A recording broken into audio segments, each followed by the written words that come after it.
Welcome to Morning After Grief. I'm your host Samaya, And I'm your host Kelsey. and we're just gonna do some question and answers. So Kelsey's gonna pick out some questions for me, and then I'm gonna answer and then see. And the thing is, neither of us know what the question's going to be, so it's going to be very in the moment, exactly how you'd answer. Some of them are quite light though, so Yeah. it's not going to be too much. One memory you play over and over in your mind. This is gonna be lighthearted. So it's when I had that piercing, and I was complaining to Alia about it, and she was like, "Oh, go to Daddy, he'll help you." Sorry, he was listening in on the conversation, and then he's like, "Mate, come here, I'll help you." And he pulls out the biggest pliers I've ever seen, and he's there going ham on my ear, trying to rip it out. Ali's in the corner filming me. I think that's one funny, vivid memory I have. That it just, oh my god, because it's how outrageous. That's what my dad would do as well. What kind of thing possesses you to pull out pliers? I think that's, yeah.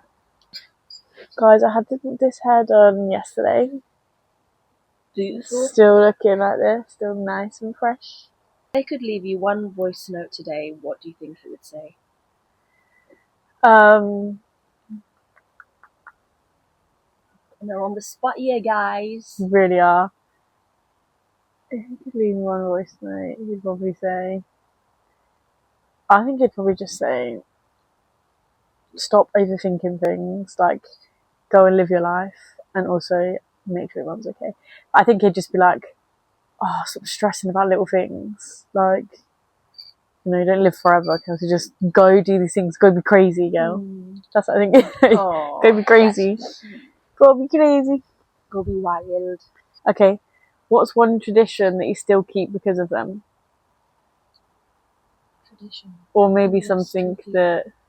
Okay, maybe not a tradition, but maybe something... What's something you two did that you still do now? I'd probably say... watch the football together. Yeah. I still make sure that I watch the football, especially because the World Cup's on, and I was so excited. Even when the Euros happened, me and my dad would sit and watch it together, and he'd be like, "Oh, you shit bastards," blah blah blah. And I think we would have a laugh when we watch football, because especially England, my dad would be like, "Yeah, I support England, of course. I back them all the way, but they're not very good." But at least you can do that though. At least that you don't feel like, I can't do that because he's not here anymore. No. At least you still have that. I take the advantage and just still do it. I like something to feel closer to him though, isn't it? I do like it.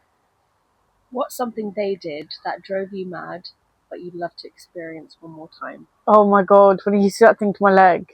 What did you do? He used to do this thing where he'd make up a story. He'd done it since I was younger. He'd make up a story and he'd be like, I was walking to a shop and then I'd go up to my leg and the noise that I'd make would fill the gap. Yeah. And it used to drive me crazy. I used to be like, oh my god, stop. Actually just stop. But now, I think that's because he used to do it all the time. It makes me laugh, think about it. I think I'd love for him to do that again. Because it's a silly story. And he'd then I went to the shop and then do that and I'd make noise. He's like, no, that's not what it's supposed to go like. They do it again. That's something that drove me crazy because it wasn't a nice feeling, but it made him laugh and it made me laugh. So, do you have an item that makes you instantly feel close to them? Do I have an item? I would literally just say sleeping on his side of the bed. Yeah. With my mum. And the other day I got into bed and I literally got a whiff of him from obviously his pillow, and it was only brief. It lasted 10 seconds, but it was maybe God knew that I needed to smell that scent. But I think that literally his pillow that he used to sleep on is something that I literally even thinking when I go back to uni, I'm just going to take his pillow back with me. I found that though, for ages, I used to literally just bury my head in my dad's pillow because it smelled he smelled so that you could probably smell his proper scent. Yeah. And not the washing powder, his actual scent. I used to love doing that. If they had a catchphrase, what was it? Oh God. Putting her on the spot again. Mum, if Dad, what would you say Dad's catchphrase was? Something that he used to always say. They're both on the spot. He'd always say to me and my mum about certain situations, like, "Oh, you're worth 10 of them. You're worth 10 of them." Yeah, all the time. Did you say all the time? Like if I have a situation, sorry, but you're worth 10 of them. Like when I had issues at work and stuff like that, like previous workplaces, and like with my mum when I visited him in the hospital, and my mum didn't. He was obviously just delirious from the coming out of the coma, and the woman walked past and didn't wave. Mum didn't know who she was, and he was like, "Oh, you're worth 10 of them. You're worth 10 of them." Okay, what's one thing he was always right about? Now you can admit it, like What's one thing he's always right about? maybe something he said. Like the state of the world. I don't know if that's deep, but like my dad was so full of just like wisdom, and he'd never take anything too seriously, especially like with people. He'd be like, it's not worth it. Like, this is not going to matter tomorrow. This is not going to matter in a few weeks. Like, it will pass. And I think, especially the state of the world, like, especially like the politicians and all the wars that are going on and stuff like that. He was just so like knowledgeable about stuff like that. Yeah. I know what I'm going to ask you next. Do you? Yeah. What's your favourite way to remember them? Listen to his songs. I listen to his music. Like I have a playlist that's actually like, well, me and my brothers have named it like Dad. I just listen to all the songs that he's listened to. That's like my favourite way to remember him, because he loved his music so much. Like it wasn't even just sometimes he'd listen to it, like it'd be every Friday he'd listen to these songs. What's something they would never let you get away with?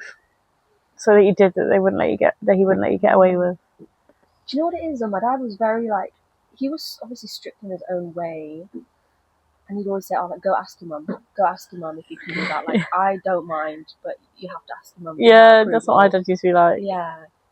So like, maybe one thing he wouldn't let me get away with was probably, oh my god, so funny. So when he used to go to work, he'd leave his change in his pocket, and obviously he'd be asleep. And before college, sometimes like I was a bit cheeky, so I'd take like £5 out of his like change that he actually needed for the day. And he messaged me once. He was like, "Maya, like, who took that £5?" I said, "It wasn't me." And then I did it the second time and the third time. He was like, "I know it was you." He was like, "If you do that one more time, I swear." Like, yeah, he hated that, and he knew it was me. He knew I was taking his money. Oh, he'd never let me get away with that. Is there a place you feel closest to them? Where do you think you feel closest to him? Well, obviously when I go to the beach, although we didn't go all the time, that's one of the places, one of the last like days out that we went. And as well, like when he was quite spontaneous with, like when he wanted to go out and wanted to do things, it'd always be the beach. When I go there, like, and there's been a few times I've been there since he passed away, and I sit on the wall and I'm looking at the sunset, and I feel so close to him. Yeah. It feels like he's there, just because he was just, I just loved the beach, loved everything about it. And also, another place is this place where we used to walk Marley. I don't really want to say where it is, but there's a place where we used to walk Marley, and that whole place has reminded me of my dad. It's crazy. Oh yeah. Okay. Do you still talk to your dad? No. Unless like if I go to his grave, then I'll sit and I'll kind of just talk to him in my head. Yeah. But mostly not really. It doesn't have to be out loud. Yeah. No. Normally in my head, yeah. Or like if I'm going through a certain situation, like, oh, what would Daddy do? Like, what would he say? And then yeah, I think when I go see him, I'm just talking to him in my head. Talk about them or keep it private. Talk about them. What about you? Me? Yeah. Did you say keep it private? No, talk about them. I'd say a mix of both. Mostly keep it private, because I feel like I get too emotional speaking about that. Photos or videos? Videos. Laugh through the memories or cry through them? Bit of both. Yeah, a bit of both. Celebrate their birthday or spend it quietly? Celebrate. Obviously, we know that. Just Ali's birthday. Yeah. Me, spend it quietly. Yeah. Visit the cemetery or feel close to them anywhere. Feel close to them anywhere. Visit the cemetery.